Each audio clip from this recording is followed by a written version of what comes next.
अस्सलाम वालेकुम वरहमतुल्लाहि वबरकातुहू औज़ु बिल्लाहि मिनश शैतानिर रजीम बिस्मिल्लाहिर रहमानिर रहीम लक़द अरसलना रुसुलना बिल बय्यिनाति व अंज़लना माहुमुल किताब वल मीज़ान लियक़ूमुन नासु बिल क़िस्ति व अंज़लनल हदीद फ़ीहि बासुन शदीदुन व मनाफ़िउ लिन्नासि व लियअलमल्लाहु मन नसरहु व रुसुलुहु बिल गैबि इन्नल्लाह क़वियुन अज़ीज़ वलक़द अरसलना नूहन व इब्राहीम व जअलना फ़ी ज़ुर्रियतिहिमा नुबुव्वतन वल किताब फ़मिन्हुम मुहतदिद व कसीरुम मिन्हुम फ़ासिक़ून रब्बि इश्रह ली सदरी व यस्सिर ली अमरी वहलुल उक़दतम मिन लिसानी यफ़क़हू क़ौली सुब्हानक ला इल्म लना इल्ला मा अल्लमतना इन्नका अंतल अलीमुल हकीम కరుణామయుడు కృపాకరుడు పాలకుడు పోషకుడు మనందరి సృష్టికర్త అయినటువంటి అల్లా పేరుతో ప్రారంభిస్తున్నాను.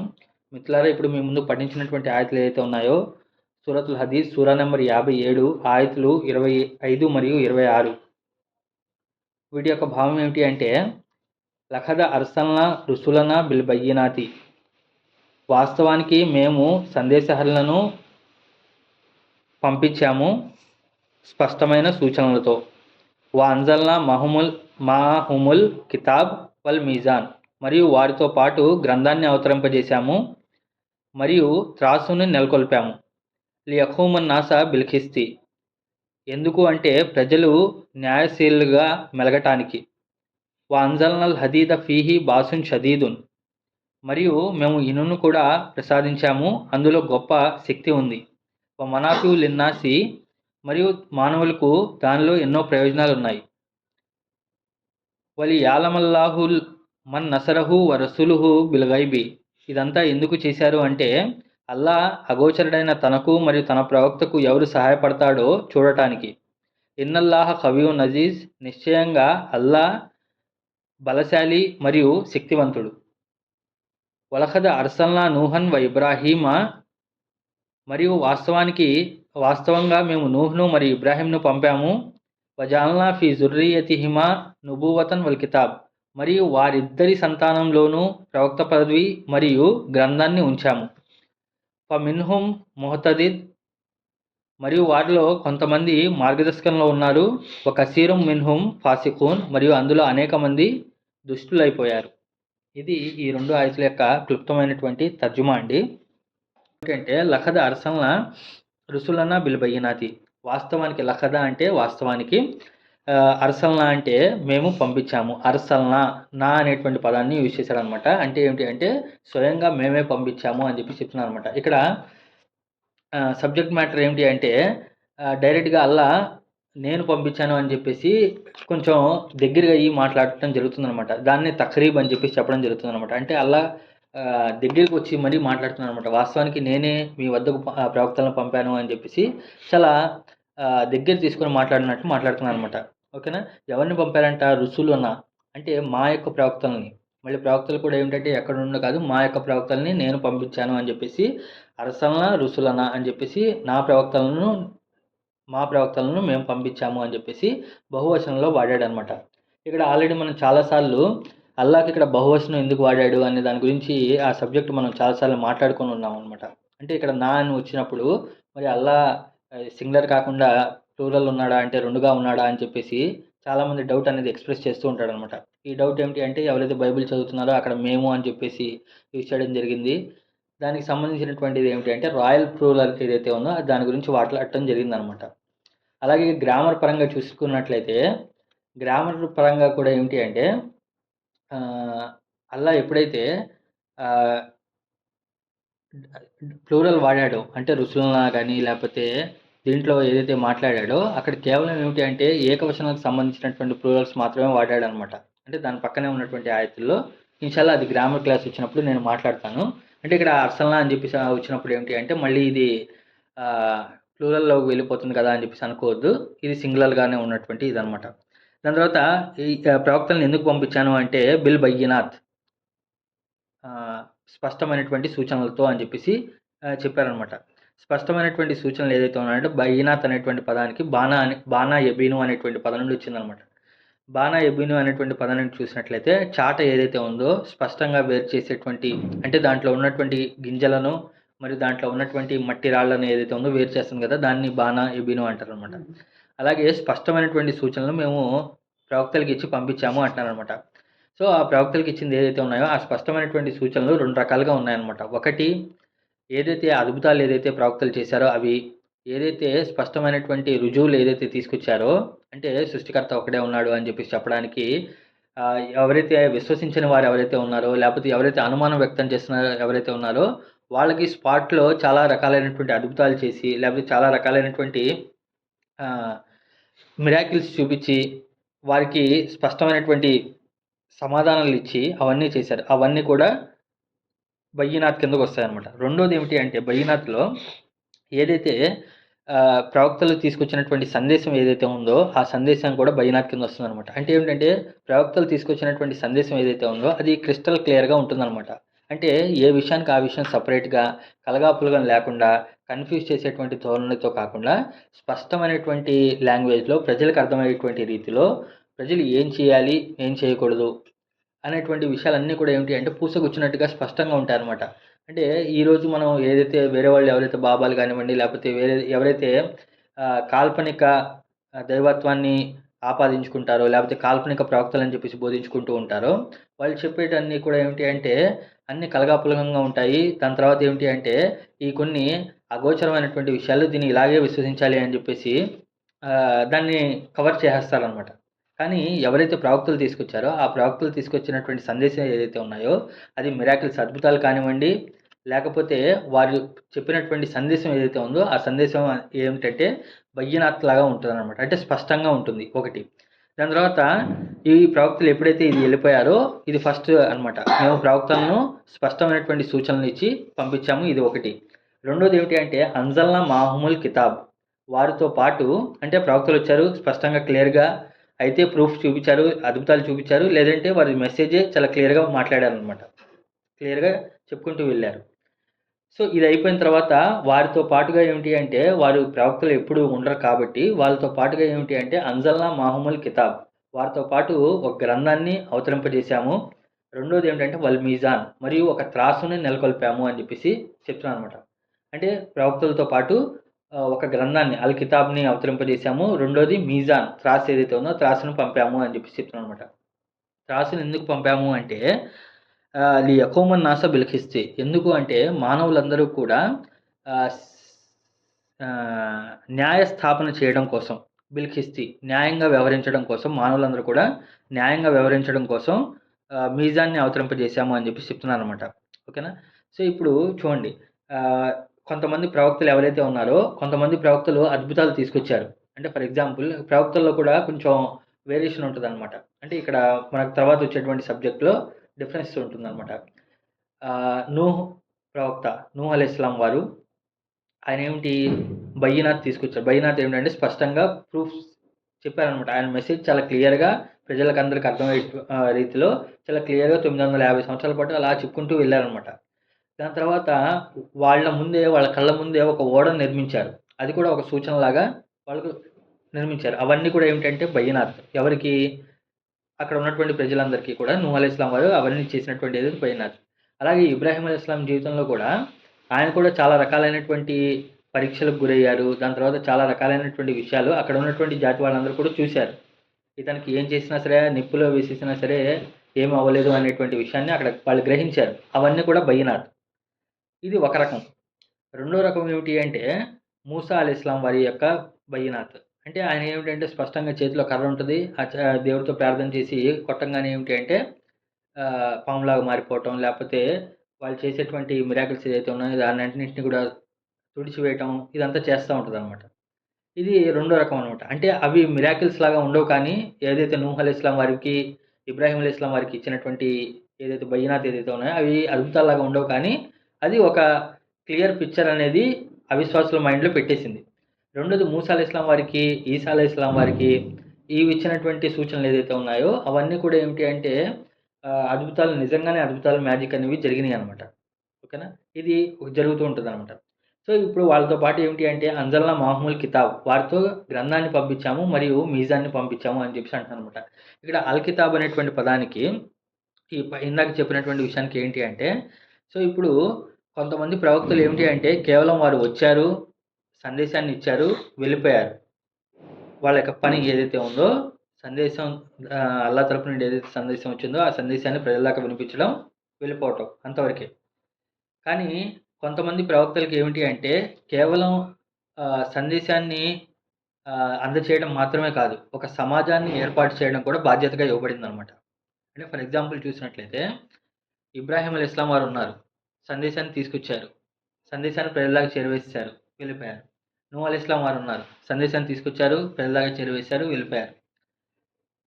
సాలిహ్ అలైహిస్సలాం వారు వచ్చారు. సందేశాన్ని తీసుకొచ్చారు, ప్రజల్లాగా చేరవేశారు, వెళ్ళిపోయారు. షోయబ్ అలైహిస్సలాం వారు ఉన్నారు. సందేశాన్ని అందుకున్నారు, ప్రజల్లాగా చేరవేశారు, వెళ్ళిపోయారు. వీళ్ళందరికీ ఎవరికి కూడా ఏమిటి అంటే సమాజాన్ని నిర్మించేటువంటి బాధ్యత వీళ్ళకి లేదు. అంటే నిర్మించేటువంటి బాధ్యత అంటే ఒక స్ట్రిక్ట్ గైడ్లైన్స్ ప్రకారంగా, షరియత్ ప్రకారంగా లేదు. కానీ మూసా అలైహిస్సలాం వారి దగ్గరికి వచ్చేపాటికి ఏమైంది అంటే ఆయన ఒక షరియత్ అనేది ఇవ్వడం జరిగిందనమాట. ఆయన ఏమిటి అంటే అక్కడ ఉన్నటువంటి ఇజ్రాయెల్ ప్రజలందరినీ కూడా ఒక ఫ్రేమ్వర్క్లో, ఒక రూలింగ్ కింద ఏమిటి అంటే వాళ్ళందరినీ తీసుకురావాల్సినటువంటి పని ఈయనకు అప్పచెప్పడం జరిగిందనమాట. ఎవరికి? మూసా అలైహిస్సలాం వారికి. సో కాబట్టి ఏంటంటే ఇక్కడ కొంచెం దాని తర్వాత మూసా అలైహిస్సలాం వారే కాదు, మూసా అలైహిస్సలాం తర్వాత ఈసా అలైహిస్సలాం వారు, ఈసా అలైహిస్సలాం వారి తర్వాత ప్రవక్త ముహమ్మద్ సల్లల్లాహు అలైహి వసల్లం వారు, వీళ్ళందరికీ కూడా ఏమిటి అంటే కేవలం సందేశాన్ని వినిపించి వెళ్ళిపోవడం మాత్రమే కాదు, సమాజాన్ని, ఒక సొసైటీని ఏర్పాటు చేసేటువంటి బాధ్యత కూడా వీళ్ళపై ఉందన్నమాట. ఓకేనా? ఇది జరుగుతుంది. ఇది డిస్కషన్ అనేది జరుగుతుందన్నమాట. ఓకేనా? సో ఇది. సో కాబట్టి ఏమవుతుంది అంటే ఆ ముందు ఇచ్చినటువంటి ప్రవక్తలకి ఏమిటి అంటే కేవలం బయ్యినాతు, స్పష్టమైనటువంటి సూచనలు, దాని తర్వాత అవి సరిపోతాయి. కానీ తర్వాత వచ్చినటువంటి ప్రవక్తలు ఎవరైతే ఉన్నారో వాళ్ళకి అల్ కితాబ్ అంటే ఏమిటంటే షరియత్, లాస్, ఇలా ఉండాలి, ఇలా ఉండకూడదు, ఇలా చేయాలి, ఇలా చేయకూడదు అనేటువంటి స్పష్టమైనటువంటి మార్గనిర్దేశకాలు ఏదైతే ఉన్నాయో అవన్నీ కూడా వాళ్ళకి ఏర్పాటు చేయడం జరిగిందనమాట. ఫస్ట్ రూలింగ్ బుక్ ఏదైతే ఉందో అంటే షరియత్ ప్రకారంగా ఏమిటి అంటే మూసా వారికి ఇచ్చినటువంటి ధర్మశాస్త్రం ఏదైతే ఉందో అది ధర్మశాస్త్రం అని చెప్పి చెప్పడం జరుగుతుందనమాట. అంటే మూసా వారికి ఆ ధర్మశాస్త్రం ఇచ్చారు. అంటే ప్రతి ఒక్క విషయం కూడా ఏమిటి అంటే ధర్మశాస్త్రం ప్రకారంగా చెప్పిందే చెయ్యాలి, ఆ రూలే ఫాలో అవ్వాలి. ఇస్తఖామే దీన్ అంటారు కదా, అది అక్కడ ఏర్పాటు చేయడం జరిగిందనమాట. ఓకేనా? సో ఇప్పుడు అక్కడ మూసా అలైహిస్సలాం వారి దగ్గర జరుగుతుంది. అది జరుగుతున్నప్పుడు మరి అందరూ మాట వింటారా? అది షరియత్, లా, అల్ కితాబ్ అనేది ఏర్పాటు చేసినప్పుడు అందరూ మాట వింటారా అంటే మాట వినరు. అందరూ దాని ప్రకారం ఫాలో అవుతారా అంటే కొంతమంది ఫాలో అవ్వచ్చు, ఫాలో అవ్వకపోవచ్చు. ఒకవేళ ఫాలో అవ్వని వాడికి శిక్ష ఏమిటి అంటే దానికి అంజల్నా అలైకుముల్ హదీద్, మరియు దాంతో పాటు ఏమిటంటే అంజల్నాల్ హదీద్ ఫీహి బాసున్ షదీదున్, మరియు దాంతోపాటు ఏమిటి అంటే మేము హదీద్ని అంటే ఇనుముని అవతరింపజేశాము అని చెప్పేసి చెప్పడం జరుగుతుంది అనమాట. అంటే ఏమిటంటే ఎప్పుడైతే సమాజం గాడి తప్పిపోతుందో, లేకపోతే వాళ్ళని పనిష్ చేయడానికి, లేకపోతే వాడిని సక్రమమైనటువంటి పద్ధతిలో ఉంచడానికి పూర్తి సమాజాన్ని, అంటే వీళ్ళు ఒక మంచి వర్గం ఉన్నారు, వేరే వాళ్ళు ఎవరైతే అధర్మం చేస్తున్నారో వారిని సరైనటువంటి మార్గంలో తీసుకురావడానికి, ధర్మ పోరాటం చేయడానికి, ధర్మయుద్ధం చేయడానికి ఏమిటి అంటే ఆ హదీద్ని, ఆ ఇనుముని పెట్టాము అని చెప్పేసి చెప్పడం జరుగుతుందనమాట. ఇది. అంటే ఇక్కడ 3 విషయాలు ఉన్నాయండి. ఒకటి ప్రవక్తలను పంపించడం స్పష్టమైనటువంటి సూచనలతో, రెండోది అల్ కితాబ్ మరియు మీజాన్‌ని పెట్టడం, మూడోది ఇనుముని అవతరింపచేయటం. ఈ 3 కూడా ఏమిటి అంటే ఒకదాంతో ఒకటి కనెక్షన్ అయ్యి ఉన్నటువంటి విషయాలనమాట. ప్రవక్తలు, గ్రంథాలు, షరియత్, దాని తర్వాత మీజాన్, అదే హదీద్, ఐరన్ అనమాట. ఇప్పుడు చూడండి, దాని తర్వాత కితాబ్ అంటే ఇదని చెప్పాం, ఏమిటి? గ్రంథము, షరియత్ అని చెప్పి చెప్పాం కదా. మళ్ళీ దాంతో పాటు ఏమిటి అంటే మీజాన్ అనేది కూడా పెట్టామని చెప్పి చెప్తాను అనమాట. మీజాన్ అంటే ఏమిటి అంటే త్రాసు ఏదైతే ఉందో ఆ త్రాసు దేనికి సూచన అంటే న్యాయానికి ప్రతీక అనమాట. మీజాన్ అనేది న్యాయానికి ప్రతీక. కానీ మీజాన్ అనేటువంటి పదానికి ఇంకా అర్థాలు చూసుకుంటే ఏమిటి అంటే కేవలం ఇదే కాదు, న్యాయం మాత్రమే కాదు. ఇదివరకు రోజుల్లో ఒకవేళ త్రాసు పట్టుకున్నారనుకోండి, ఒకవైపు త్రాసులో రాళ్ళు పెడతారు, రెండో వైపు ఏదైతే విలువైనటువంటి వస్తువులు మనం తీసుకోబోతున్నామో దాన్ని పెట్టడం జరుగుతుందనమాట. ఓకేనా? సో ఇలా ఏమిటి అంటే ఆ మీజాన్ అనేటువంటి పదానికి ఇంకో అర్థం కూడా ఏమొస్తుంది అంటే వాల్యూ, లేకపోతే ఏదైతే మనం ప్రయారిటీగా ఇస్తున్నామో, దేన్నైతే మనం ప్రత్యేకతని ఇస్తామో, లేకపోతే దేనికైతే మనం విలువ కడతామో ఆ విలువ అనేది మీజాన్ కిందకు వస్తుందనమాట. అంటే ఏమిటి అంటే ఇప్పుడు షరియత్ అనేది అవతరింపజేశాడు, లా అనేది అవతరింపజేశాడు. ధర్మంలో ఏమిటి అంటే ఇది చేయాలి, ఇది ఇలా చేయాలి, ఇలా చేయాలి అని చెప్పేసి ఒక ఫ్రేమ్‌వర్క్ అనేది ఉంటుందనమాట. దాంతో పాటుగా ఏమిటి అంటే కొన్ని దానికి ప్రయారిటీ అనేది ఇవ్వడం జరుగుతుందనమాట. ఇలాంటి సందర్భంలో ఈ విషయం కన్నా ఈ విషయం మేలు అని చెప్పేసి అలా ప్రయారిటీ అనేది ఇవ్వడం జరుగుతుందనమాట. ఆ ప్రయారిటీ ఎలా కనిపిస్తుంది అంటే ఆహ్, మూసా అలైహిస్ ఇస్లాం గాథలోనే మనం మామూలుగా మూసా అలైహిస్ ఇస్లాం మరియు షరియత్ ప్రకారంగా చూసినట్లయితే ఒక వ్యక్తి గురించి ఆ వ్యక్తి లేనప్పుడు మాట్లాడుకోవడం ఏదైతే ఉందో అది చాలా పెద్ద నేరం. అది ఏంటంటే ఏమంటారు దాన్ని? చాడీలు చెప్పడం ఏదైతే ఉందో అది. ఓకేనా. దాని గురించి ఖురాన్ ఏం చెప్తుంది అంటే, మీ యొక్క మృత సోదరుని యొక్క మాంసాన్ని తినడానికి మీరు ఇష్టపడతారా అని చెప్పేసి క్వెషన్ చేయడం జరుగుతుందనమాట. అంటే ఒక వాల్యూని ప్రయారిటీ చేసి చెప్తుంది. మీజాన్ అంటే ఇప్పుడు ఆ విషయాన్ని అది మామూలుగా ఏమిటి అంటే ఆహ్, చాలా సాధారణమైనటువంటి విషయం. ఇక్కడ ఇంకోటి గమనించాల్సినటువంటి విషయం ఏంటి అంటే, ధర్మంలో ఎప్పుడు కూడా ఏమిటి అంటే, ఒకటి లా అనేది ఒకటుంటుంది. అంటే అల్ కితాబ్ ఒకటుంటుంది. రెండోది అల్ హిక్మా అనేది ఒకటుంటుందనమాట. అల్ హిక్మా ఏమిటి అంటే మోరల్ వాల్యూస్, నైతిక విలువలు ఏదైతే ఉన్నాయో అవన్నీ కూడా అల్ హిక్మా కింద వస్తాయి. అల్ కితాబ్ కింద ఏమొస్తాయి అంటే లాస్ ఏదైతే ఉన్నాయో ఆ లాస్ అన్నీ కూడా వస్తాయి. ఎవరిని పెళ్లి చేసుకోవాలి, ఆహ్, హజ్ ఎప్పుడు చేయాలి, ఉపవాసం ఎప్పుడు చేయాలి, లేకపోతే ఇవన్నీ ఎవరికి ఎంత వారసత్వంలో ఇవ్వాలి, ఇవన్నీ కూడా షరియతు. కానీ మోరల్ వాల్యూస్ ఏదైతే ఉన్నాయో తల్లిదండ్రులతో మామూలుగా మాట్లాడటం, తల్లిదండ్రులు గౌరవంగా చూసుకోవటం, బంధుమిత్రులతో బాగా ఉండటం, కలిసిమెలిసి అందరూ మంచి పనులలో పాల్గొనటం, ఇవన్నీ కూడా ఏదైతే ఉన్నాయో ఇవన్నీ కూడా అల్ హిక్మా కింద వస్తాయన్నమాట. మీరు అల్ కితాబ్‌లో అంటే షరియత్‌లో ఏదైనా తప్పు చేస్తే దానికి శిక్ష ఉంటుందన్నమాట. అంటే షరియత్‌లో అంటే ఏంటి అంటే ఇప్పుడు ఫర్ ఎగ్జాంపుల్ మీరు వారసత్వం ఇవ్వలేదు. మీ పిల్లలకి సరిగ్గా వారసత్వాన్ని పంచలేదు. దానికి ఒక శిక్ష ఉంటది. లేపోతే ఆహ్ మెహర్ చెల్లించలేదు. దానికి ఒక రకమైనటువంటి ఇదుంటాయనమాట. కానీ ఇదన్నీ కూడా ఏమిటంటే అల్ షరియత్‌లో వస్తాయనమాట. అల్ కితాబ్‌లో వస్తాయి. కానీ అల్ హిక్మాలో మోరల్ వాల్యూస్‌లో ఏదైతే ఉన్నాయో, ఆ మోరల్ వాల్యూస్‌లో ఏమిటి అంటే దానికి శిక్ష అనేది ప్రత్యేకంగా ఏముండదు. అది మనం ఫాలో అవ్వాలి. ఫాలో అయితే మనం మన యొక్క స్థాయి అనేది ఉన్నతంగా ఉంటది. లేదంటే ఏంటంటే దిగజారిపోతది అని చెప్పి చెప్తున్నాననమాట. ఫర్ ఎగ్జాంపుల్ లుక్మాన్‌లో ఏమిటి అంటే మీరు పెద్ద స్వరంతో మాట్లాడొద్దు. పెద్ద స్వరం ఏదైతే ఉందో నిశ్చయంగా అది గాడిద స్వరం అంటారు. ఇప్పుడు ఎవరైనా సరే గట్టిగా మాట్లాడారనుకోండి, నువ్వు గట్టిగా మాట్లాడేసావు అని చెప్పేసి దానికి శిక్ష అనేది ఏముండదు. అది మోరల్ వాల్యూస్ కిందకి వ్యతిరేకం. ఓకేనా. అలాగే మీ తల్లిదండ్రులతో ఉఫ్ అని కూడా అనకండి అని చెప్పేసి అన్నారు. ఒకవేళ ఉఫ్ అని అన్నారు లేకపోతే ఇదే అన్నారు అంటే దానికి శిక్ష అనేది ప్రత్యేకంగా ఏం చెప్పలేదు. కానీ ఏమిటి అంటే అది నైతిక విలువలకు విరుద్ధం. ఓకేనా. ఇలా 2 విడివిడిగా ఉంటాయన్నమాట. ఇప్పుడు చెప్పే విషయం ఏంటి అంటే, ఈ లా ఎందుకు పెట్టాడు? అంటే అల్ కితాబ్ ఎందుకు పెట్టాడు? మరి మీజాన్ ఎందుకు పెట్టాడు అంటే, ఎప్పుడూ కూడా లా ప్రకారంగా అంటే చట్ట ప్రకారంగా, లీగల్ ప్రకారంగా మనం వ్యవహారాన్ని తేల్చుకోలేము. తేల్చుకుంటే అక్కడ న్యాయం వస్తుంది అని చెప్పేసి 100% గ్యారంటీ ఉండదనమాట. కేవలం లీగల్ ప్రకారంగా వెళ్తే, కేవలం ఇది కరెక్టు, ఇది సాక్ష్యాధారాలు ఇలా ఉన్నాయి కదా అని చెప్పేసి వెళ్తే, అక్కడ న్యాయం జరుగుతుంది అనేటువంటి భరోసా ఉండదనమాట. అందుకే దాంతో పాటు అల్ మీజాన్ అనేది పెట్టాడనమాట. అల్ మీజాన్ అంటే ఏమిటంటే విలువలు అనేది ఏదైతే ఉందో అది పెట్టాడనమాట. ఫర్ ఎగ్జాంపుల్ ఇప్పుడు చట్ట ప్రకారంగా ఎవరైనా ఏదైనా తప్పు చేశారు అని చెప్పేసి అన్నారనుకోండి, దానికి షరియత్ ప్రకారంగా లీగల్ రిక్వైర్మెంట్ ఏమిటి? నలుగురు సాక్షులు కావాలి. నలుగురు సాక్షులు ఉంటేనే వాళ్ళు చేసేది తప్పు అని చెప్పేసి మనం నిర్ధారించగలం అనమాట. ఇలా చేసినప్పుడు సరే షరియత్ ప్రకారంగానే మనం చూస్తాము. విలువల ప్రకారంగా లేకపోతే మోరల్స్ ప్రకారంగా మనం చూడమన్నప్పుడు ఏమవుతుంది అంటే కొన్ని కొన్ని సార్లు న్యాయం అనేది దొరకదు. కొన్ని కొన్ని సార్లు ఏమిటి అంటే వేరే వాళ్ళకి అన్యాయం జరిగిపోతూ ఉంటదనమాట. ఫర్ ఎగ్జాంపుల్ ఎవరైనా సరే ఒక తప్పు చేస్తున్నారు. తప్పు చేస్తున్నప్పుడు ఒకళ్ళు జూసారు. అది తప్పని చెప్పేసి తెలిసింది. బయటకొచ్చి షరియత్ ముందు పెట్టారు. అంటే పబ్లిక్ కోర్ట్ ముందు పెట్టారు. పెట్టినప్పుడు అతను చేసింది తప్పని చెప్పేసి చాలామందికి తెలుసు. కానీ న్యాయం ప్రకారంగా, షరియత్ ప్రకారంగా ఏమిటి, ఆ లా ప్రకారంగా ఏమిటి, నలుగురు సాక్ష్యాలను తీసుకురావాలి. ఇప్పుడు నలుగురు సాక్షులు ఉన్నారక్కడ? లేరు. లేరు కాబట్టి అక్కడ కేస్ ఎవరికి వ్యతిరేకంగా అవుతుంది? ఎవరికి అనుకూలంగా అయిపోతుంది? ఎవరైతే తప్పు చేశాడో అతనికి అనుకూలంగా అయిపోయింది. అది అల్ కితాబ్. ఓకేనా. అందుకే మీజాన్ అంటే ఏమిటి అంటే విలువలు, వాల్యూస్ అనేది దానికి ప్రయారిటీ దేనికి ప్రయారిటీ ఇవ్వాలనేది అది కూడా పెట్టడం జరిగిందనమాట. దీనికి ఆపోజిట్‌గా మనం మాట్లాడుకుంటే ఎవరైనా ఒక మంచి వ్యక్తి ఉన్నాడు. ఆ మంచి వ్యక్తి చేసేటువంటి మంచి పనులను సహించలేక ఎవరైనా అతన్ని ఇరికిచ్చేద్దాం అనుకున్నారనుకోండి, ఒక నలుగురు కలిసి ప్లాన్ చేసేసి మంచి వాళ్ళు ఎవరైతే పక్కాగా నమాజీలు ఎవరైతే ఉంటారో లేకపోతే సమాజంలో పలుకుబడి ఎవరైతే ఉన్నారో వాళ్ళ నలుగురు కూడా పలుకుబడిగా ఒకే మాట మీద ఉండి అరే అతన్ని ఇరికిచ్చేద్దాం అని చెప్పేసి ఆ నలుగురు ఇతను తప్పు చేశాడు దీనికి మేము నలుగురం సాక్షులు ఉన్నాము అని చెప్పేసి అతన్ని కార్నర్ చేసేస్తే అక్కడ లీగల్ ప్రకారంగా లా ప్రకారంగా ఏమిటి అంటే అది సరిపోయిందా? అంటే అతనికి శిక్ష వేయడానికి ఆ నలుగురు కలిసిపోయారు కాబట్టి అది సరిపోయింది.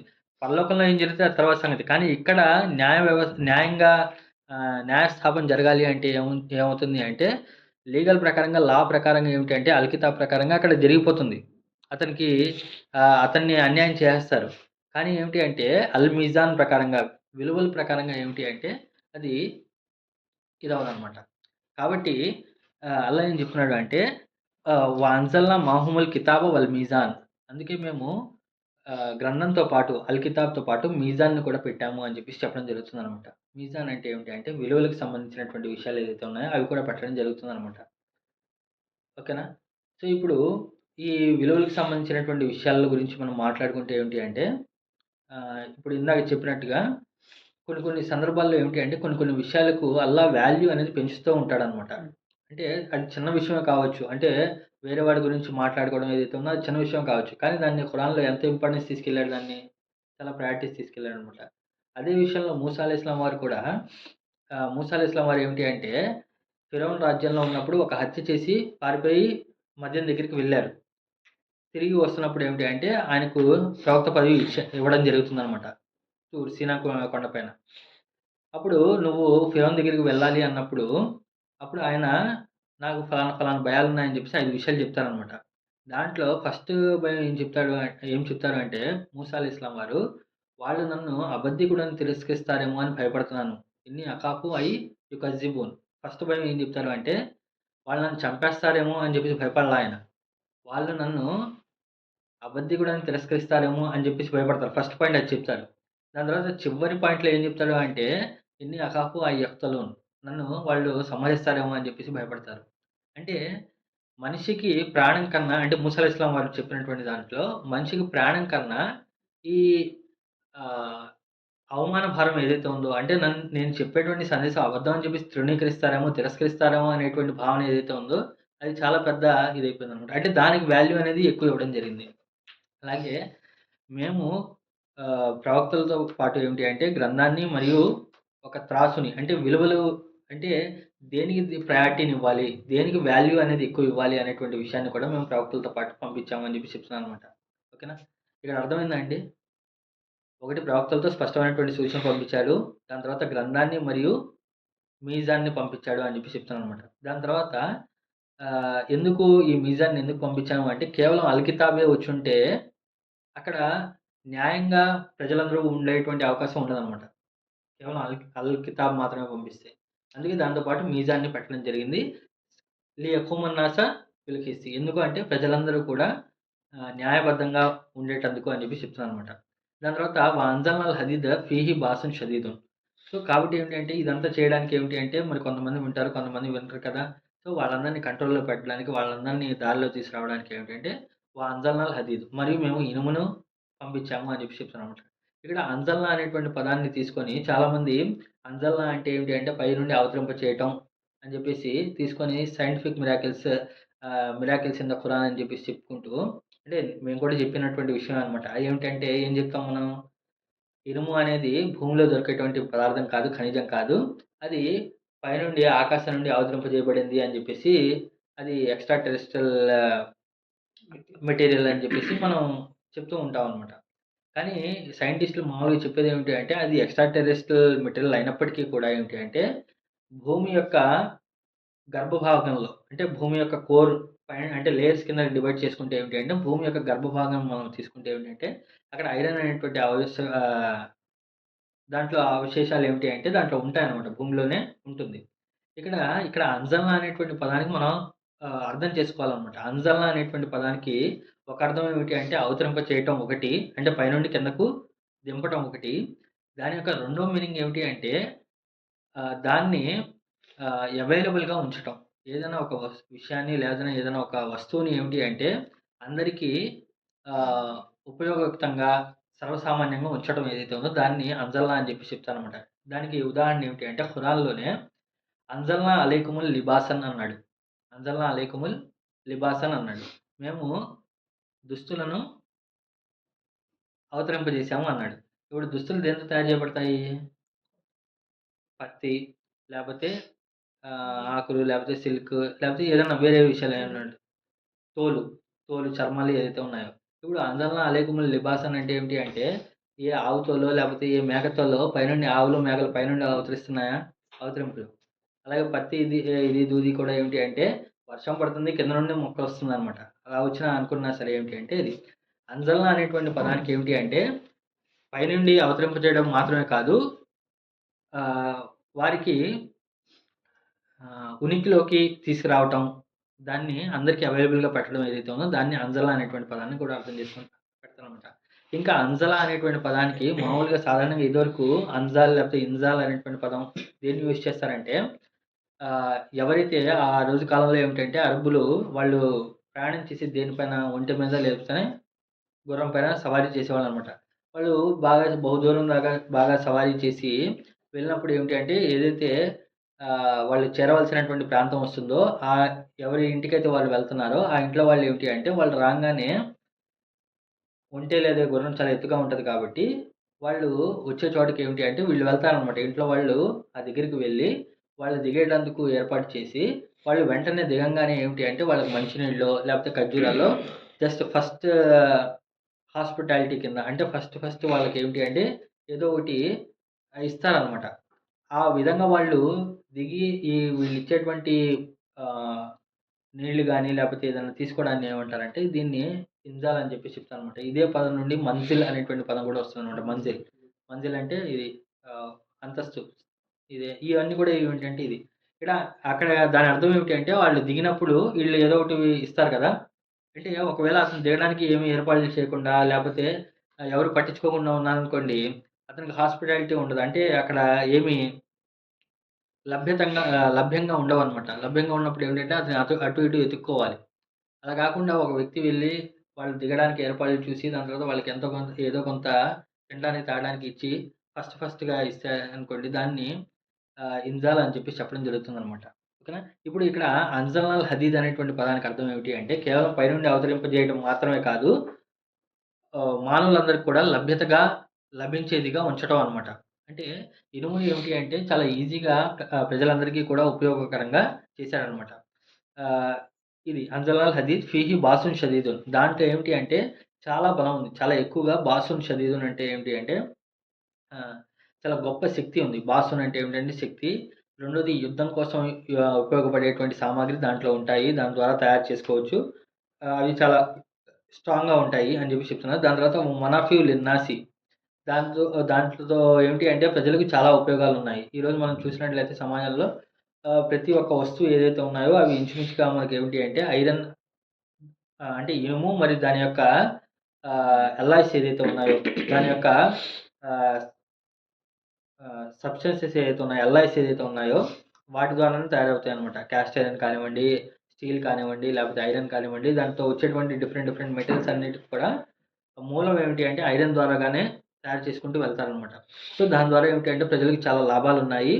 ఇదంతా కూడా ఎందుకు చేయడం జరుగుతుంది అంటే, యఅలమల్లాహు మన్ నసరుహు వ రసూలుహు బిల్ గైబి. సో, ఇది ఒకటి ప్రవక్తలను పంపించడం. లింక్ కట్ అయితే మళ్ళీ ఇదే లింక్ జాయిన్ అవ్వడానికి ప్రయత్నం చేయండి. సేమ్ లింక్ చేస్తే మనం మళ్ళీ క్లాస్‌లో జాయిన్ అవుతాం. సో, ఇప్పుడు అల్లా ప్రవక్తలను పంపించాము.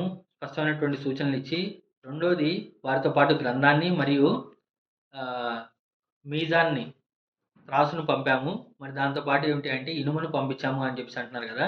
ఇవన్నీ ఎందుకు పంపాము అంటే వలియాలమల్లాహు మన్ నసరహు ఎవరు అల్లాహకు సహాయం చేస్తారో మరియు ఆయన ప్రవక్తకు సహాయం చేస్తారో అని చెప్పేసి తెలుసుకోవడానికి అని చెప్పేసి అంటున్నారనమాట. అంటే ఇదంతా కూడా ఏమిటి అంటే, ఇప్పుడు ఇదంతా కూడా ఎక్కడ అవతరింపజేసినటువంటి సూర ఇది? మదీనా కాలంలో మొట్టమొదటి కాలపు మదీనా సూర అనమాట. సో, అక్కడ ఏమిటి అంటే ప్రవక్త వారితో వచ్చి ఆయనతో పాటు ధర్మాన్ని స్థాపించాలి. ఒక సమాజాన్ని ఏర్పాటు చేయాలి. సమాజాన్ని ఏర్పాటు చేయాలి అంటే ఏమిటి అంటే ఇవన్నీ కావాలి. ఒకటి షరియత్ గ్రంథం ఉండాలి. దాంతోపాటు హిక్మత్, మీజాన్ ఉండాలి. దాంతోపాటు ఏమిటి అంటే ఆహ్, స్పష్టమైనటువంటి అల్లా యొక్క ప్రమాణాలు ఏదైతే ఉన్నాయో అవన్నీ ఉండాలి. ఇవన్నీ కూడా ఏంటి అంటే ఎవరు ఇది తెలుసుకున్న తర్వాత కూడా ఎవరు అల్లాహకు మరియు వాళ్ళ ప్రవక్తకు ఎవరు సహాయం చేస్తారో చూడటానికి అని చెప్పేసి అంటున్నారనమాట. ఇన్నల్లాహ ఖవియ్యున్ అజీజ్. సో, ఇంత చేసినా సరే అంటే ప్రవక్తలు పంపించిన, స్పష్టమైనటువంటి సూచనలు పంపించిన, దాంతో పాటు అల్ కితాబ్ పంపించి, మీజాన్ పంపించి, దాని తర్వాత పోరాటానికి ఇది యుద్ధ సామాగ్రి మొత్తం తయారు చేసినా సరే, ప్రవక్తతో పాటు మరియు ధర్మం కోసం నిలబడే వాళ్ళు ఎంతమంది ఉంటారు అంటే చాలా తక్కువ మంది ఉంటారనమాట. చాలా బహు కొద్ది మంది ఉంటారనమాట. ఆ బహు కొద్ది మంది ఉన్నా సరే వాళ్ళకి వెనకాల ఉన్నది ఎవరు అంటే, వాళ్ళ వెనకాల ఎవరున్నారు? అల్లా ఉంటాడు. సో, అల్లా ఏమిటి అంటే వీళ్ళు వీక్‌గా కనపడొచ్చు. కానీ వీళ్ళ వెనకాల ఉన్నది ఎవరు? అల్లా ఉన్నారు కాబట్టి, ఆ అల్లా చాలా స్ట్రాంగ్. ఇన్నల్లాహ కవియున్ అజీజ్. మరియు ఆయన చాలా బలవంతుడు మరియు చాలా సర్వశక్తిమంతుడు అని చెప్పేసి చెప్పడం జరుగుతుందనమాట. ఓకేనా? ఇది. ఇదంతా కూడా ఎందుకు చేస్తున్నాడు అంటే, ఆహ్, ఎవరు అంటే ఇక్కడ చూడండి. ఇక్కడ సమాజం ఏదో నిర్మితం అయిపోతది అని చెప్పేసి కాకుండా ఏంటి అంటే, ప్రజల యొక్క ఆలోచన ధోరణి మారుతుందా లేదా అని చెప్పేసి చూడటానికనమాట. సో, ధర్మము ఏదైతే మనం నేర్చుకుంటున్నామో, లేపోతే ఇస్లాం ఏదైతే ఉందో, అది మనం చెప్తే అవతల వాడు మారిపోతాడా? లేపోతే అవతల వాడు ఇస్లాంలోకొచ్చేస్తాడా? ఇది అక్కడ టార్గెట్ కాదు. ఇక్కడేంటి అంటే, మనిషిలో పరివర్తన రావటం ఏదైతే ఉందో అది ఇంపార్టెంట్ అనమాట.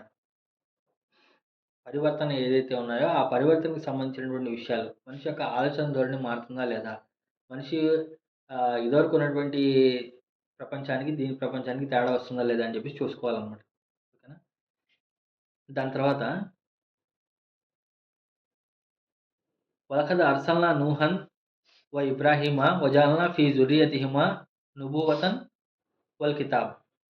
సో, వలఖద్ అంటే మరియు, లఖద అంటే వాస్తవానికి, అర్సల్నా అంటే మేము పంపించాము. ఎవరిని పంపించారంట? నూహన్ ఇబ్రాహీమ. నూహును మరియు ఇబ్రాహీంను పంపించాము అని చెప్పి చెప్తున్నాననమాట. ఇక్కడ చూడండి. ఇక్కడ 2 కూడా చాలా గొప్ప ప్రవక్తల గురించి ప్రస్తావించడం జరుగుతుందనమాట. ఓకేనా? ఒకళ్ళు నూహ్ ప్రవక్త, రెండోది ఇబ్రాహీం ప్రవక్త అనమాట.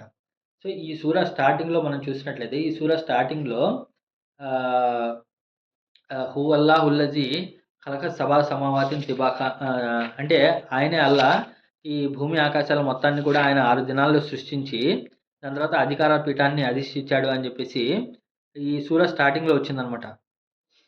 ఓకేనా? లహు ముల్కు సమావాతి వల్లర్ది యూహి వయుమీతు వహువ అలా కుల్లి షైఇన్ ఖదీర్ అన్నాడు. దాని తర్వాత హువల్లజీ ఖలక సమావాతి వల్ అర్జ ఫీ సిత్తతి అయ్యామిన్ సుమ్మస్తవా అలల్ అర్ష్ యఅలము మా ఫీ యలిజు ఇదంతా కూడా చెప్పాడు. అంటే భూమి ఆకాశాలను ఆయన 6 దినాల్లో సృష్టించి అధికార పీఠాన్ని అధిష్ఠించాడు అని చెప్పి చెప్పాడనమాట. ఇదే విషయాన్ని మనకు తౌరాత్ గ్రంథంలో అంటే బైబిల్ గ్రంథంలో మనం చూసినట్లయితే ఈ భూమి ఆకాశాలను తయారు చేయటం, 6 దినాల్లో తయారు చేయటం అది ఎక్కడ కనిపిస్తది? ఆదికాండంలో కనిపిస్తదనమాట. ఆదికాండంలోనే ఏ ప్రవక్తల గురించి ఎక్కువగా మాట్లాడటం జరుగుతుంది అంటే, ఆదం అలైహిస్సలాం గురించి ఒక పారాగ్రాఫ్‌లో ఉంటుంది. దాని తర్వాత మొత్తం స్టోరీ కూడా ఏంటంటే, నూహ్ ప్రవక్త గురించి మరియు ఇబ్రాహీం ప్రవక్త గురించి ఎక్కువ ఉంటదనమాట. ఆదికాండం మొత్తం కూడా. సో, వాళ్ళిద్దరి గురించి ఏంటి అంటే, ఇక్కడ మొత్తం కూడా ఏమిటి అంటే, ఇక్కడ వలఖద్ అర్సల్నా నూహన్ ఇబ్రాహీమ. మేము నూహును పంపించాము మరియు ఇబ్రాహీం అలైహిస్సలాం పంపించాము అని చెప్పేసి వాళ్ళిద్దరి గురించి చెప్పడం జరుగుతుందనమాట. ఇది ఒక విషయం. రెండోది ఏమిటి అంటే ఈ ఇద్దరు ప్రవక్తలు ఎవరైతే ఉన్నారో, వీళ్ళిద్దరూ కూడా 2 వేరు వేరు జాతులకి సంబంధించినటువంటి వాళ్ళనమాట. నూహ్ ప్రవక్త ఎవరైతే ఉన్నారో, ఆయన వచ్చినటువంటి ప్రదేశం ఏదైతే ఉందో అది భారత జాతి.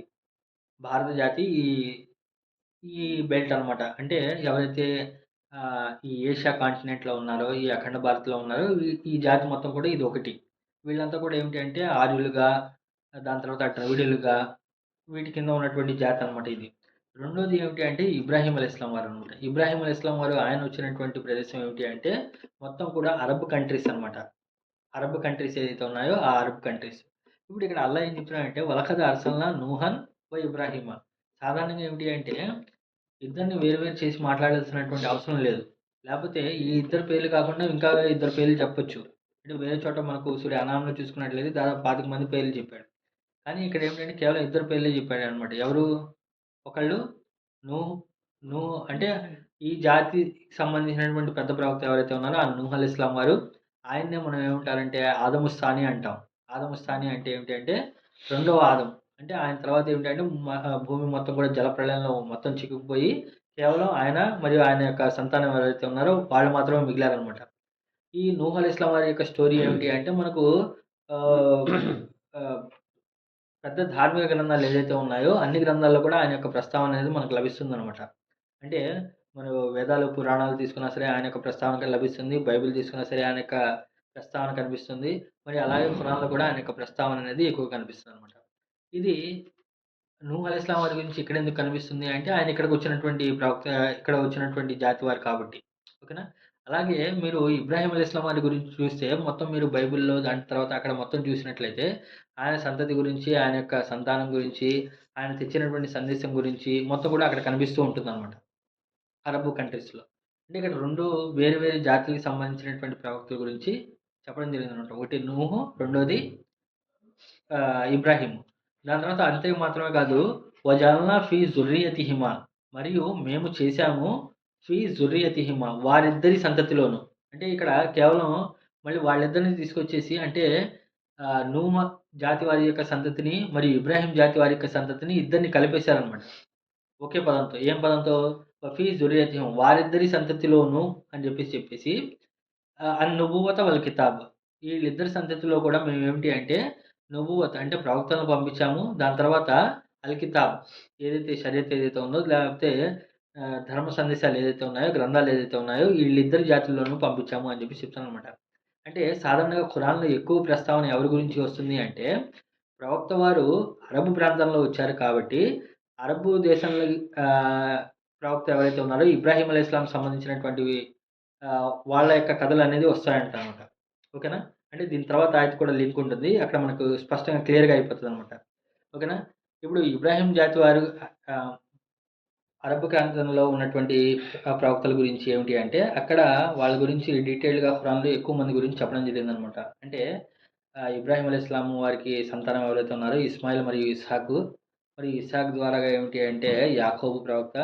యాకోబు ద్వారాగా ఏమిటి అంటే జాతిలో 12 మంది ఉన్నారు. దాని తర్వాత ఏమిటంటే వాళ్ళలో నుండి మూసా అలైహిస్సలాం వారు, మూసా అలైహిస్సలాం తర్వాత ఈసా అలైహిస్సలాం వారు. ఇదంతా లీనేజ్ ఎవరిది అంటే ఇబ్రాహీం అలైహిస్సలాం వారి యొక్క లీనేజ్ అనమాట. ఓకేనా? అలాగే మనం వచ్చేపాటికి ఇక్కడ వచ్చేపాటికి ఏమిటంటే ఇదంతా కూడా ఇక్కడ నూహ్ అలైహిస్సలాం వారి యొక్క లీనేజ్ అనేది ఉంది. ఈ ఇద్దరిలో కూడా మేము ప్రవక్త పదవిని, దాని తర్వాత గ్రంథాలను మేము పెట్టాము అని చెప్పేసి చెప్పడం జరుగుతుందనమాట. ఓకేనా? ఇది ఒకటి. రెండోది ఏమిటి అంటే ఆహ్, సురియతిహిమ నుబువ్వతన్ వల్ కితాబ్ ఫమిన్హుం ముహ్తదిర్, మరియు దాంట్లో చాలామంది ఏమిటి అంటే ఆహ్, సరైనటువంటి మార్గంలో ఉన్నటువంటి వాళ్ళు చాలామంది ఉన్నారు అంటున్నారు. ఎవరిలో? ఇబ్రాహీం అలైహిస్సలాం వారి జాతిలోను, నూహ్ అలైహిస్సలాం వారి జాతిలోను చాలామంది సరైనటువంటి మార్గంలో ఉన్నటువంటి వాళ్ళు ఉన్నారు అని చెప్పి చెప్తున్నారనమాట. దాని తర్వాత ఒక కసీరుం మిన్హుం ఫాసికూన్, మరియు దాంట్లో అనేక మంది, కొంతమంది సరైనటువంటి మార్గంలో ఉన్నటువంటి వాళ్ళు ఉన్నారు. మరియు అనేక మంది ఏమిటి అంటే మార్గభ్రష్టులు అయిపోయినటువంటి వాళ్ళు ఉన్నారు అని చెప్పేసి చెప్పడం జరుగుతుందనమాట. దీనికి లింక్ అయిన తర్వాత ఏం చెప్తున్నారు అంటే ఆహ్, సుమ్మ ఖఫైనా అలా ఆసారిహిం బిరుసులనా వ ఖఫైనా బి ఈసా ఇబ్ను మరియం. సుమ్మ అంటే దాని తర్వాత, దాని తర్వాత అని చెప్పి ఖఫైనా అలా ఆసారిహిం బిరుసులినా. ఖఫైనా అలా ఆసారిహిం అనేటువంటి పదానికి అర్థం ఏమిటి అంటే ఇఖ్తిఖాఫ్ అంటారు, లేకపోతే ఇఖ్తిఫాఫ్ అలా ఆసారిహిం అంటారనమాట. అంటే ఫర్ ఎగ్జాంపుల్ మీరు ఎక్కడైనా బీచ్‌కి వెళ్ళారనుకోండి. బీచ్‌కి వెళ్ళినప్పుడు నీళ్ళు వచ్చే దగ్గరలో మీరు ఒకళ్ళు నడుచుకుంటూ వెళ్తే వాళ్ళ ఎనకాల వేరే వాళ్ళు నడవడానికి ఏమిటి అంటే ఈ మధ్యలో నీళ్ళు వచ్చేసాయనుకోండి, అతను ఎక్కడ ఫుట్ ప్రింట్స్ ఏసాడో, అక్కడ అతను ఎక్కడ అడుగులు వేశాడో కనిపెట్టడం కొంచెం కష్టం. అలా కాకుండా కొంచెం దూరంగా నడుచుకుంటూ వెళ్లారనుకోండి, ఆయన ముందు వెళ్ళినటువంటి వ్యక్తి యొక్క అడుగులు ఎక్కడ పడ్డాయో తెలుస్తాయి. కాబట్టి వెనకాల వచ్చినటువంటి వ్యక్తి ఏమిటి అంటే ఎగ్జాక్ట్‌గా అతను ఎక్కడైతే వేశాడో ఆ అడుగుల్లో అడుగు వేసుకుంటూ ముందుకు వెళ్ళేటువంటి అవకాశం ఉంటదనమాట. అలా ముందు అడుగులో అడుగు వేసి ముందుకు వెళ్ళటాన్ని ఏమంటారు అంటే ఖఫైనా అలా సారిహిం అంటారనమాట. అంటే ఏంటి అంటే అడుగులో అడుగు వేసి, అంటే వాళ్ళు ముందు వాళ్ళు ఎలా అయితే వెళ్లారో దాని తర్వాత వచ్చినటువంటి వాళ్ళు కూడా సేమ్ అలాగే వెళ్తూ ఉండటం అనమాట. సుమ్మ కఫైనా అలా ఆసారిహిం బిరుసుల్నా.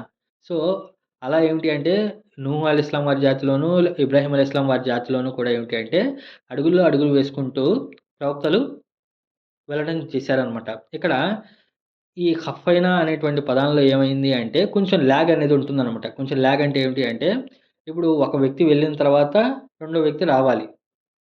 అంటే అడుగులో అడుగు వేసుకుంటూ వెళ్ళాలి అంటే, ఆ ముందు ఉన్నటువంటి వ్యక్తి ఎళ్ళిపోవాలి. దాని తర్వాత రెండో వ్యక్తి వెనకాల నుండి రాస్తారనమాట. ఈ కఫైన్ అనేటువంటి పదంలో కొంచెం ల్యాగ్ అనేది ఉంటదనమాట. కొంచెం డిస్టెన్స్ అనేది ఉంటుంది. కొంచెం గ్యాప్ అనేది కనిపిస్తూ ఉంటుందనమాట. అలాగే ఏమిటి అంటే, సో, అలాగే ఏమవుతుంది అంటే, సుమ్మ కఫైన అలా ఆసారిహim బిరుసులున. మా యొక్క ప్రవక్తలు అలా ఒకళ్ళ తర్వాత ఒకళ్ళు రావటం వచ్చారు. ఒక ఖఫైన మళ్ళీ ఇక్కడేంటంటే మళ్ళీ ఖఫైనా అనేటువంటి పదాన్ని యూజ్ చేశారు. ఖఫా. మళ్ళీ రెండోసారి మళ్ళీ ఖఫైనా అనేటువంటి పదాన్ని యూజ్ చేయడం వల్ల ఏమిటంటే ఇక్కడ మళ్ళీ ఇంకా బాగా ల్యాగ్ వచ్చేసింది. ల్యాగ్ వచ్చేసి దాని తర్వాత ఈసా ఇబ్న్ మరియం ఆతైనాహుముల్ ఇంజీల్. దాని తర్వాత ఏమిటి అంటే కొంచెం గ్యాప్ తర్వాత చివరిగా ఏమిటి అంటే ఈసా ఇబ్న్ మరియం వచ్చాడు అని చెప్పేసి చెప్పారనమాట. ఎవరు? ఈసా అలైహిస్సలాం వారు రావడం జరిగింది అని చెప్పేసి చెప్తున్నారనమాట. ఇక్కడ చూడండి. ఇక్కడ ఏం జరుగుతుంది అంటే మూసా అలైహిస్సలాం వారు గతించిన తర్వాత ఏమైంది అంటే చాలామంది ప్రవక్తల పరంపర అనేది ఆహ్, ఖఫైనా అలా ఆసారిహిం అంటే అడుగుల్లో అడుగు వేసుకుంటూ ప్రవక్తలు చాలామంది వచ్చారనమాట. మీరు బైబిల్‌లో చూసినట్లయితే మనకు నిర్గమకాండము, ద్వితీయోపదేశ కాండం దగ్గరికే మనకు మూసా అలైహిస్సలాం వారి యొక్క గాథ అయిపోతుంది. ఆ షరియత్ విషయాలు ఏదైతే ఉన్నాయో అవి అయిపోతాయి. అక్కడి నుండి చివరి దాకా ఏమిటంటే ప్రకటన గ్రంథం దాకా ఏమిటి అంటే చాలామంది ప్రవక్తలొచ్చారు. ఈ ప్రవక్తొచ్చారు, ఆ ప్రవక్తొచ్చారు, ఈ రాజులొచ్చారు, ఆ రాజులొచ్చారు. చాలామంది ప్రవక్తలు ఎలియా, ఎలీషా ఇలా చాలామంది ప్రవక్తల యొక్క కనిపిస్తూ ఉంటారనమాట. దాంట్లో చివరిగా ఎక్కడ ఆగింది అంటే చివరిగా వచ్చినటువంటి ప్రవక్త, ఆ ప్రవక్తల పరంపరలో బైబిల్ ప్రకారంగా ఏమిటి అంటే ఆయన పేరు ఆహ్, జోనా సన్ ఆఫ్ అమటై. నైనెవాకు చెందినటువంటి యూనుస్ ఇబ్న్ మత్తై. అతను అంటే ఉర్దూలో మనం చెప్పుకోవాలి అంటే యూనుస్ ఇబ్న్ మత్తై అనేటువంటి వ్యక్తి చివరి ప్రవక్త అనమాట వాళ్ళ దాంట్లో. ఇతను యూనుస్ ఇబ్న్ మత్తై అంటే ఆ జోనా కాదు. మన చేప కడుపులో దూరినటువంటి యోనా కాదు. ఈ యోనా కాకుండా ఇంకో యోనా ఉన్నాడనమాట. యోనా ప్రవక్తల్లో 2 ఉన్నారు. ఒక యోనా ఎవరంటే చేప కడుపులో ఉన్నటువంటి యోనా. రెండో యోనా ఎవరు అంటే మత్తయి కుమారుడైనటువంటి యోనా అనమాట. ఈయన నైనెవా ప్రాంతానికి చెందినటువంటి ప్రవక్త. సో, ఈయనతో చివరిగా అయిపోయిందనమాట అక్కడ. ఓల్డ్ టెస్టమెంట్ అనేది. దాని తర్వాత కొంచెం సంవత్సరాల గ్యాప్ తర్వాత ఏమిటి అంటే ఈసా అలైహిస్సలాం వారు రావడం జరిగిందనమాట. దాని తర్వాత ఈసా అలైహిస్సలాం వారు రావడం జరిగింది. వకఫైనా ఈసా ఇబ్న్ మరియమ ఆతైనాహు అల్ ఇంజీల్. మరియు మేము ఆయనకి ఇంజీల్ గ్రంథాన్ని పంపించాము అని చెప్పి చెప్తున్నారనమాట. ఇప్పుడు చూడండి. మనకు పైన నూహ్ అలైహిస్సలాం వారి గురించి చెప్పారు. దాని తర్వాత ఇబ్రాహీం అలైహిస్సలాం వారి గురించి చెప్పారు. దాని తర్వాత వేరే వాళ్ళ గురించి ఎవరైనా చెప్పొచ్చు. కానీ ఈసా గురించి చెప్పారనమాట. అంటే మధ్యలో మూసా గారి గురించి చెప్పొచ్చు. లేకపోతే వేరే వాళ్ళ గురించి ఎంతమంది ప్రవక్తలు ఉన్నారు కదా! వాళ్ళందరి గురించి చెప్పకుండా డైరెక్ట్ ఈసా వారి గురించి చెప్పేసారనమాట. ఎందుకు అని మామూలుగా ఆలోచిస్తే ఏమిటి అంటే నూహ్ అలైహిస్సలాం వారిని ఆదముస్సాని అంటారు. అంటే రెండవ ఆదము అంటారు. లేకపోతే ఈ మొత్తానికి కూడా ఏమిటి అంటే జలప్రళయ మనువు అంటారు. స్వయంభూ మనువు లేకపోతే జలప్రళయ మనువు అని చెప్పేసి అంటే ఆయన అందరికీ హెడ్ లాంటి వాడు. అంటే సృష్టి మొత్తానికి కూడా ఆది అన్నట్టుగా మానవాళి మొత్తానికి కూడా ఆది అన్నట్టుగా చెప్పుకుంటూ వస్తారనమాట. రెండోది ఇబ్రాహీం అలైహిస్సలాం వారు కూడా ఏమిటి అంటే ఆయన కూడా ఓల్డ్ ప్రాఫిట్ అనమాట. విశ్వాసులందరికీ కూడా తండ్రి. ఆయన ఏ రిలిజియన్‌కి సంబంధం లేకుండా కూడా అందరికీ కూడా కామన్ ప్రాఫిట్ అనమాట. అంటే ఇటు భారత జాతిలో ఏమిటి అంటే నూహ్ ప్రవక్త వారు పెద్ద ఇది. దాని తర్వాత అరబిక్ జాతిలో ఏమిటి అంటే ఇబ్రాహీం అలైహిస్సలాం వారు పెద్ద ప్రవక్త. కానీ ఏంటి అంటే దురదృష్టవశాత్తు ఏంటి అంటే ఈసా అలైహిస్సలాం వారిని కూడా వీళ్ళు ఎలా ప్రొజెక్ట్ చేశారు అంటే మానవాళందరికీ కూడా రక్షకుడు.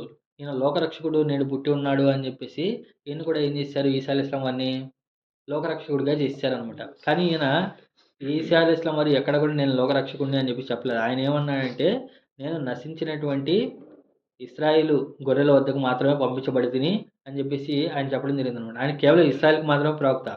కానీ ఏమిటంటే కాన్సెప్ట్‌గా ఏమిటి అంటే ఈయన అందరికీ చెందినవాడు అన్నాడు కాబట్టి ఏమిటి అంటే ఆ మిస్‌కాన్సెప్షన్ దూరం చేయడానికి ఏమిటి అంటే ఆ ఇద్దరు ప్రవక్తలతో పాటు ఈయన్ని కూడా తీసుకురావడం జరిగింది. దీని తర్వాత ఆయతలో ఆయన లోకలు దాని తర్వాత అసలుగా ఉన్నటువంటి విశ్వ ప్రవక్త ఎవరు అంటే ఈ ప్రవక్త అని చెప్పేసి దాని తర్వాత చెప్తారనమాట. ఓకేనా? ఇది. సో, దాని తర్వాత ఏమిటి అంటే మేము ఈసా ఇబ్న్ మరియంని పంపించాము. ఆతైనాహుల్ ఇంజీల్.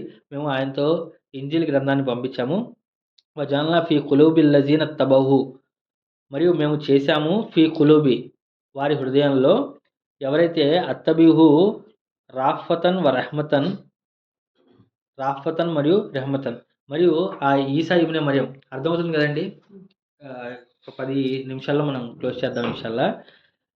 మరి ఎవరైతే ఈసా ఇబ్నే మరియంని అనుసరిస్తారో, ఇత్తిబా చేస్తారో, వారి హృదయాల్లో మేము ఆహ్, రాఫతన్ పెట్టాము మరియు రెహమతన్ అని చెప్పేసి పెట్టాము అని చెప్పేసి చెప్తాననమాట.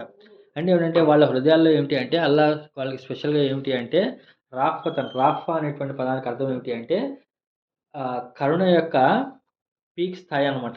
దాన్నే రాఫా అంటారు. ఓకేనా? అంటే ఏమిటి అంటే ఇతరుల బాధను తన బాధగా అనుకోవటం, వేరే వాళ్ళ పెయిన్‌ని తన పెయిన్‌గా భావించడం, నిన్ను వల్లే నిన్ను పొరుగువాడిని ప్రేమించు అన్నారు గదా! ఆ విధమైనటువంటి ఇదేమిటి అంటే ఆ రాఫతున్‌లో ఉంటుందనమాట. రాఫతున్ అంటే ఏంటి అంటే రెహమత్ యొక్క శిఖరాగ్రం అనమాట. అంటే దాని యొక్క అంతిమ స్థాయి. సో, వేరే వాళ్ళ గురించి బాగా ఎక్కువగా ఆలోచించడం, వేరే వాళ్ళ గురించి తప్పించడం ఏదైతే ఉందో అది వాళ్ళలో ఎక్కువగా కనపడుతుంది అని చెప్పి చెప్తాననమాట. ఇదొకటి. రెండోది ఏమిటంటే వాళ్ళలో రాఫత్ అని ఒకటుంటుంది. రెండోది రెహమత్ ఒకటుంటుంది అంటున్నారనమాట. రెహమత్ అంటే ఏమిటి అంటే వాళ్ళ గురించి ప్రేమించడం, వాళ్ళ గురించి కేర్ తీసుకోవడం ఏదైతే ఉందో అది వాళ్ళలో ఎక్కువగా కనపడుతుంది అని చెప్పి చెప్తాననమాట. మీరు ఈ రోజు కూడా మీరు ఎక్కడైనా ఒక చర్చ్‌లో గాని, లేకపోతే ఎక్కడైనా ఒక ప్రార్థనలో వెళ్లి కూర్చున్నారనుకోండి, ప్రార్థన జరిగినప్పుడు బాగానే ఉంటది. అంటే వాళ్ళు ప్రీచింగ్ ఏదైతే ఉందో, ఆ ప్రీచింగ్ అయిపోయిన తర్వాత రండి ప్రార్థన చేద్దాం అని చెప్పేసి అక్కడ కూర్చున్నటువంటి వాళ్ళ గురించి ఒక్కళ్ళ గురించి ప్రార్థన చేసుకుంటూ వస్తారండి. అక్కడ ఎంతమంది ఒక 10 మంది కూర్చొనుంటే, 10 మందిలో ఫలానా ఈ శ్రీను గారికి ఈ విధమైనటువంటి ఇబ్బందుంది. దేవుడా నువ్వు శ్రీను గారికి ఉన్నటువంటి ఈ ఇబ్బందులు ఏదైతే ఉన్నాయో అవి దూరం చేయి అని చెప్పేసి వాళ్ళు ప్రార్థన చేస్తారు. దాని తర్వాత ఫలానా లక్ష్మి గారికి ఈ విధమైనటువంటి ఇబ్బందుంది. ఆవిడ అప్పుల్లో కూరుకొనున్నారు. ఆవిడ అప్పులు అని జెప్పేసి వాళ్ళు అక్కడ ప్రార్థన చేస్తారు. అంటే వాళ్ళ గురించి కేరింగ్ ఏదైతే ఉందో, అంటే వాళ్ళ యొక్క పర్సనల్ విషయాలు కానివ్వండి, లేకపోతే వాళ్ళ పిల్లల చదువుల గురించి కానివ్వండి, పెళ్ళిళ్ళ గురించి కానివ్వండి, లేకపోతే ఇదంతా కూడా ఏమిటి అంటే వాళ్ళు ప్రార్థనలో ఇంక్లూడ్ చేస్తారనమాట. ఇదంతా కూడా ఏమిటంటే అల్లా చెప్తున్నాడు. వారు ఎవరైతే ఈసా అలైహిస్ సలాంని అనుసరించినటువంటి వాళ్ళున్నారో, వాళ్ళలో ఆ ఎక్స్‌ట్రీమ్ ఫార్మ్ ఆఫ్ రాఫతున్ అంటే వేరే వా వేరే వాళ్ళ యొక్క బాధని తన బాధగా అనుకునేటువంటి దృక్పథము. దాని తర్వాత రెహ్మతన్ అంటే ఏమిటి అంటే బాగా అమితమైనటువంటి కారుణ్యం వాళ్ళలో పెట్టాము అని చెప్పి చెప్పాననమాట. ఈ 2 అల్లా పెట్టినటువంటి విషయాలు. దాని తర్వాత రహబానియతన్ ఇబ్తదౌహా కానీ ఈ 2 మామూలు విషయాలు. దీనికి కాస్త పీక్ స్థాయికి తీసుకెళ్ళిపోయి వాళ్ళేం చేశారంటే రెహబానియత్ తీసుకున్నారనమాట. రెహబానియత్ అనేటువంటి పదము రెహబ్ అనేటువంటి పదం నుండి వచ్చిందనమాట. రెహబ్ అంటే ఏమిటి అంటే ఇయ్యాయ ఫరహబూన్ అని చెప్పేసి సూర్య బకరాలో ఒక వాక్యం వస్తది. ఇయ్యాయ ఫరహబూన్ కాబట్టి మీరు నాకే భయపడండి అంటాడనమాట. ఇయ్యాయ ఫత్తఖూన్, ఇయ్యాయ ఫరహబూన్ అని చెప్పేసి 2 వాక్యాలు చెప్తాడనమాట. ఫర్హబ్ అనేటువంటి పదం లేకపోతే రహబా అనేటువంటి పదానికి అర్థం ఏమిటి అంటే నేను ఏదైతే చేస్తున్నానో అది సరిపోదేమో అనేటువంటి భయం ఏదైతే ఉందో దాన్ని రెహబత్ అంటారనమాట. ఓకేనా? ఆ రెహబానియత అంటే ఏంటి అంటే ఇప్పుడు నేను నా భార్య బిడ్డలను చూసుకుంటూ ధర్మం పని ఏదైతే చేస్తున్నానో అది సరిపోదేమో, ఇంకా ఎక్కువ చేయాలేమో అని చెప్పేసి వాళ్ళందరినీ త్యజించేసి వాళ్ళందరినీ కూడా దూరం పెట్టేసి కేవలం ధర్మము, కేవలము దేవుడు లేకపోతే కేవలం ఇది చేసేటువంటి ఆ తపన ఏదైతే ఉందో దాన్ని రెహబానియత్ అంటారనమాట. మాంక్ లైఫ్ అంటే సన్యాసిగా మారిపోవటం. ఈ సన్యాసం తీసుకోవడం ఏదైతే ఇది ఏం చేశారంటే ఇబ్తదౌహా వాళ్ళు దాన్ని ప్రారంభం చేశారు. మా కతబహ అలైహిం ఇల్లబ్తిగా రిజ్వాన్ అల్లాహి అది మా కతబ అలైహా అది మేము వారిపైన ఎప్పుడూ కూడా నిర్ణయించలేదు. కతబా అంటే నిర్ణయించడం లేకపోతే వాళ్ళపైన మేము వాజిబ్ చేయలేదు. దాన్ని ఫర్జ్ చేయలేదు. మేము దాన్ని వాళ్ళకి నిర్దేశించలేదు ఎప్పుడూ కూడా. ఇల్లబ్తిగా రిజ్వాన్ అల్లాహి కానీ మేమేం చేసామంట ఇబ్తిగా అంటే ఏమిటంటే అన్వేషించడం. ఇబ్తిగా అనేటువంటి పదానికి అర్థం ఏమిటి అంటే బగా బగా అనేటువంటి పదం నుండి వచ్చిందనమాట. బగా అనేటువంటి పదానికి అర్థం ఏమిటి అంటే ఏదైతే పండు అది పైన పచ్చిగా ఉన్నా సరే లోపల పండిపోయిందనుకోండి దాన్ని ఆ రైతు కానివ్వండి లేకపోతే ఆ ఇంట్లో ఉన్నటువంటి వాళ్ళు ఆ చెట్టుకి సంబంధించిన వాళ్ళు ఎవరైనా అంటే దాన్ని బాగా పరిశీలనగా చూసి ఇది పండడానికి వచ్చేసింది అని చెప్పేసి తీసుకొస్తారు. అంటే దాన్ని లోపలగా చూడటం అనమాట. అలాగే ఇదివరకు రోజుల్లో ఏమిటి అంటే సైనికులు యుద్ధానికి వెళ్ళేటప్పుడు ఏమిటి అంటే కొంతమంది సైనికులు ముందుగానే వెళ్ళిపోతారు. యుద్ధ ఫీల్డ్‌కి వెళ్ళిపోయి అక్కడ వాళ్ళు అవతల శత్రువులు ఎంతమంది వచ్చారు, ఎక్కడి దాకా వాళ్ళ ప్రయత్నాలు ఉన్నాయి అని చెప్పేసి ముందుగానే వెళ్లి చూసుకుంటారనమాట. దాన్ని బగా అంటారనమాట. అలాగే ఇబ్తిగా అంటే అర్థం ఏమిటి అంటే ముందుగానే వెళ్ళి ఇబ్తిగా రిజ్వాన్ అల్లాహి. అంటే అల్లా యొక్క ప్రసన్నతను ముందస్తుగా చూసుకోవటం, ముందస్తుగా వెతకటం ఏదైతే ఉందో, అల్లా యొక్క ప్రసన్నతలో నేను ఎంత దూరం ఉన్నాను అని చూసుకోవడంలో అది మేము వాజిబ్ చేశాము. రెహబానియత్ మేము వాజిబ్ చేయలేదు గానీ, ఇల్లబ్తిగా రిజ్వాన్ అల్లాహి. అల్లాను ప్రసన్నత చేయటం కోసం మీరు అన్వేషించండి. లేకపోతే మీరు పోటీ పడండి. ముందుగానే వెళ్లి చూడండి. దాన్ని గురించి ఆతృతగా చూడండి. ఏ విధంగా అయితే పండు పండిందా లేదా అని చెప్పేసి ఇప్పుడు సీతాఫలాలు ఉన్నాయనుకోండి ఫర్ ఎగ్జాంపుల్. తీసుకొచ్చారు మార్కెట్ నుండి. అదేమో తీసుకెళ్ళి ఏదైనా బుట్టలో పెట్టాము. గోను సంచిలో గాని లేకపోతే దీంట్లో పెట్టాం. అది పండిందా లేదా, పండిందా లేదా అని చెప్పేసి ఒకటికి 4 సార్లు చూస్తూ ఉంటాం చూసారా? దాన్ని ఇబ్తిగా అంటారు. అంటే దాని గురించి ఆతృత, దాని గురించి ఎక్సైట్‌మెంట్ ఏదైతే ఉందో. అల్లా కూడా ఏమిటి అంటే, అల్లా పట్ల ప్రసన్నత కలిగి ఉన్నామా లేదా, అల్లా మన పట్ల ప్రసన్నత కలిగి ఉన్నాడా లేదా, ఇది ఎక్సైటింగ్‌గా చూడొచ్చు. దీన్ని ఎక్సైటింగ్‌గా అన్వేషించొచ్చు. కానీ దీని యొక్క ఎక్స్‌ట్రీమ్ నేను మళ్ళీ పిల్లా పాపలతో పడిపోతే అల్లాని ప్రసన్నత చేసుకోలేము అనేటువంటి రెహబానియత్ ఏదైతే ఉందో, అది మేము వాజిబ్ చేయలేదు గానీ, అల్లాని ప్రసన్నత చేయడం కోసం నేను అది పెట్టాను అని చెప్పి చెప్తున్నాననమాట. ఇక్కడ చూసినట్లయితే అల్లాను ప్రసన్నత చేయడం అనేది చాలా ఈజీ. ప్రజలను ఆహ్, ప్రసన్నత చేయడం కన్నా అల్లాను ఇచ్చేయడం ఏదైతే ఉందో అది. సో, అల్లాను ప్రసన్న చేయాలి అంటే మనం అంతా సవ్యంగానే ఉంటూ, ఈ ప్రపంచంలోనే ఉంటూ ప్రసన్నత చేసుకోవచ్చు. కానీ ప్రజలను ప్రసన్నత చేయాలి అంటే మాత్రం ఏమిటి అంటే దాని యొక్క ఎక్స్‌ట్రీమ్ పీక్ స్టేజ్‌కెళ్ళిపోయి రెహబానియత్ ఎళ్ళిపోతామనమాట. ఓకేనా? ఫమా రాహ హక్క రియతిహి. రియాతిహి. కానీ వాళ్ళు రెహబానియత్ వాళ్ళుగా సొంతగా తయారు చేసుకున్నారు, నిర్ణయించుకున్నారు. కానీ దాన్ని ఏ విధంగా అయితే పాటించాలో ఆ విధంగా పాటించలేకపోయారు. దాన్ని ఏ విధంగా అయితే చూడాలో దాన్ని ఆ విధంగా చూడలేకపోయారు అని చెప్పి చెప్తున్నాననమాట. అంటే ఏమిటి అంటే ఆ రెహబానియత్ ఏదైతే ఉందో వాళ్ళందరూ కూడా పీక్ స్టేజ్‌కి వెళ్ళిపోయిన తర్వాత ఏమిటి అంటే కొంతమంది స్వార్థపరుల వల్ల, కొంతమంది దౌర్జన్యపరుల వల్ల అదేమైపోయింది అంటే రాను రాను అదొక వ్యాపారంగా, అదొక వ్యభిచార కూపగా అది తమ యొక్క కోరికలను తీర్చుకునేటువంటి ఇదిగా అయిపోయిందనమాట. అంటే ఫర్ ఎగ్జాంపుల్ ఏమిటంటే, ముందు వాళ్ళు వెళ్ళేటువంటి అంటే ప్రపంచాన్ని త్యజించేయాలి అని జెప్పేసి ఆ ఆలోచన మంచిదే. అలా త్యజించిన తర్వాత ఏమిటి అంటే, మెల్లమెల్లగా వాళ్ళు ఏమిటి అంటే, లగ్జరీ లైఫ్‌కి అలవాటు పడిపోయి ఆహ్, దాంట్లో మునిగిపోతున్నారనమాట. దానికి మునిగిపోతున్నది ఇది ప్రపంచవ్యాప్తంగా జరుగుతున్నటువంటి ఒక డిసడ్వాంటేజ్ అనమాట. దాంట్లో ఉన్నటువంటి ఆ రెహబానియత్‌లో. అంటే ఫర్ ఎగ్జాంపుల్ ఏమిటి అంటే ముందుగా అతను ఏమీ లేనివాడుగా ఉంటాడనమాట. పాస్టర్ లైఫ్‌లో గాని, లేకపోతే బ్రదర్‌హుడ్డు, దాని తర్వాత ఫాదర్‌హుడ్ తీసుకున్నప్పుడు, దాని తర్వాత కొంచెం కొంచెం ఆ స్థాయి పెరిగేపాటికి ఏమిటి అంటే నేను చాలా అంటే వాళ్ళ సాక్ష్యం కూడా ఇలాగే చెప్తారనమాట. ఓపెన్‌గా చెప్తారు. "ఏమీ లేని నన్ను మీ డబ్బులతో దేవుడు నన్ను లక్షాధికారిగా చేశాడు. నేను కోటీశ్వరుడినయ్యాను. నేను రోలెక్స్ వాచ్ చేశాను. దేవునికి స్తోత్రం" అంటారు. "నేను హెలికాప్టర్‌లో తిరుగుతున్నాను. దేవునికి స్తోత్రం" అంటాడు. అదంతా కూడా ఏమిటి? ప్రజలకు అర్థం కావట్లా. వాళ్ళ డబ్బులు తీసుకొని ఇతను ఎంజాయ్ చేస్తున్నాడనేటువంటి విషయం అర్థం కావట్లా. ఆ! ఇదివరకు నేను ఉండడానికి పూరి గుడిసెలో ఉండేవాడిని. ఈరోజు నేను 5 స్టార్ హోటల్స్‌లో నేను నివాసం ఉంటున్నాను. ఇవన్నీ కూడా వాళ్ళు సాక్ష్యంలోనే ఓపెన్‌గానే వాళ్ళు చెప్తున్నారు. అదేమిటంటే ప్రజలు అర్థం చేసుకోవట్లేదు. అసలు ఆ రెహబానియత్ ఇదంతా వదిలేయాలి అనుకున్నప్పుడు ఆయనకి రోలెక్స్ వాచ్ ఎందుకు? హెలికాప్టర్‌లో తిరగటం ఎందుకు? ఆ 5 స్టార్ హోటల్స్ ఇవన్నీ కూడా వసతి ఎందుకు? ఇదే ఎవరు ఆలోచించట్ల. ఇదంతా కూడా ఏమంటే వాళ్ళు ఏ విధంగా చేయాలో దాన్ని ఆ విధంగా చేయలేకపోయారు. వాళ్ళు దాన్ని ఆ విధంగా పాటించలేకపోయారు అని చెప్పేసి చెప్తున్నారనమాట. కానీ దాంట్లో కూడా కొంతమంది ఏమంటున్నారంటే ఆహ్, ఫఆతైనా అల్లజీన ఆమను మిన్హుం అజ్రహుం. ఫఆతైనా అల్లజీన ఆమను మిన్హుం అజ్రహుం. ఫఆతైనా మేము వారికి ప్రసాదించాము. అల్లజీన ఆమను వారిలో ఎవరైతే మంచివాళ్ళు ఎవరైతే ఉన్నారో, వాళ్ళలో విశ్వాసులు ఎవరైతే ఉన్నారో వారిలో నుండి అజ్రహుం వారి యొక్క ప్రతిఫలాన్ని. సో, అలాంటి వాళ్ళలో ఎవరైతే రెహబానియత్‌ని అంటే మాంక్ లైఫ్‌ని సన్యాసం తీసుకున్నారో, అలాంటి వాళ్ళలో మంచి వాళ్ళు ఎవరైతే ఉన్నారో వాళ్ళ యొక్క ప్రతిఫలాన్ని వాళ్ళకి మేము ప్రసాదించేసాము. ఒక కసీరుం మిన్హుం ఫాసిఖూన్. కానీ వాళ్ళలో చాలామంది దుష్టులుగా మిగిలిపోయారు అని చెప్పేసి చెప్తున్నానన్నమాట. వాళ్ళు చాలామంది దుష్టులుగా మిగిలిపోయారు అని చెప్పేసి అల్లా ఇచ్చేస్తున్నాడన్నమాట. ఇది. ఇది ఇక్కడితో 57వ సూర 27వ ఆయత్ ఇక్కడి దాకా అయిందనమాట. ఇప్పటిదాకా చెప్పినటువంటి విషయాలు ఏమిటి అంటే 3 విషయాలు 3 ఆయతులు మాట్లాడుకున్నాము.